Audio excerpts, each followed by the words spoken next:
2007, you signed a deal to direct 12 porn movies. I did, but I pulled out after one. No, I did, but like Luna called me up. Me and Luna had just split up, and she goes, "What are you doing? Whatever it is, don't do it." And I should have listened to her. I should always listen to her. As crazy as she was always basically right in the long run. She's seen it all, you know. Like she goes, "Just don't do this, don't do this." I got involved because I thought, like, you know, I wasn't mad at wrestling, but I thought, like, I gotta do something outside of wrestling. But I wasn't thinking it all through, so I did it.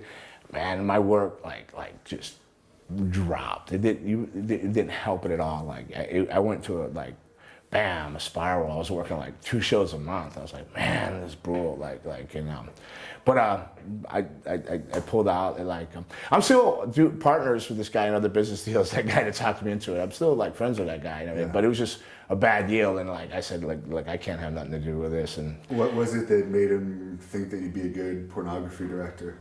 Nah, he's just marketing, you know, playing off a name, something doing, Gangrel, why you're still like, he's just a marketing guy. So in his eyes, he was trying to cash in on something. He thought it could help both of us, but I said, look, it backfired on me bad. So like I did a lot of shows with churches and schools, and I go, when we Google your name, the first thing would come up is your porn director. You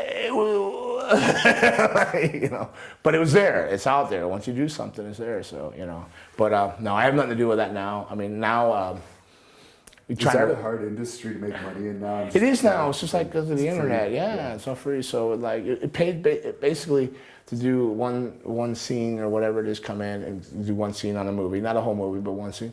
Pays about the same as the rest of the show. Exactly the same as what I made. You know, like so. For that kind of heat, it's not worth it, you know, like, because how long are you going to ride that out unless you know you're really good at it? But it was reality porn. How hard is it? Stop, take a picture of that. Don't go soft, you know, like. Okay, commenced to. Did you ever work with? I guess there was only one, so I guess. Yeah, they were just like all like. People new and up and coming, you know. Yeah. You never met anyone really famous? No. I've heard like Ron Jeremy and Evan Stone. No, I know a lot of people, Nikki Hunter and all them. Still talk to them. So when I was living in LA, would go out and hang out, porn star karaoke night, friends with them. I just couldn't be personally involved in it. They're like great people. Yeah. I think, to be honest, the whole world watches porn, but but out in public they'll shame you. But at home they're like, you know, ooh, RedTube, what's Pornhub got running? I'm actually surprised that in small towns like this one you still find porn stores, because who would actually go into a porn store now? Well, in small towns like this, I can't answer for. But I notice in the South, it's the small country towns. I don't think they're quite caught up on the internet. So they actually still run in there to the adult sex stores and all this, or rent DVDs and all that. Like you said, who's going to go buy it? Just go, free. I only need 3 minutes anyway. So. And then there's the plagiarism stuff where people can just rip it off of a site if it's paid and throw it up for free. That's where I'm so baffled with like.